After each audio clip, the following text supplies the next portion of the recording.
ఈ ఉదయం వాక్యం వింటున్న తల్లి, ప్రియ తండ్రి, కుటుంబంలో ఏ యుద్ధాన్ని అనుభవిస్తూ దేవుని సన్నిధికి వచ్చావు? ఏ యుద్ధాల మధ్యలో సతమతమైపోతూ బ్రతకాలో చావాలో అర్థం కాక శరీరాన్ని ఏలుబడి చేస్తున్న రోగాన్ని బట్టి విసిగిపోయేవేమో.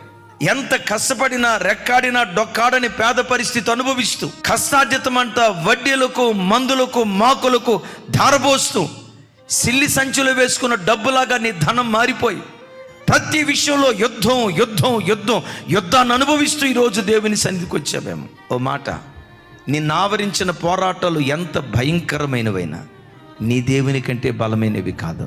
దేవుని సన్నిధిలో మోకరించి, ప్రభా నా ఇంట్లో ఈ యుద్ధం ఉందయ్యా, నా కుటుంబంలో ఈ పోరాటం ఉందయ్యా, ఈ యుద్ధాన్ని నేను చేయలేనయ్యా అని దేవుని సన్నిధిలో నువ్వు మోకరిస్తే పరలోకమందలి దేవుని సన్నిధి నుండి ఆశ్చర్యకరమైన సహాయం నీ యొద్దకు దిగి రావటం ప్రారంభిస్తుంది.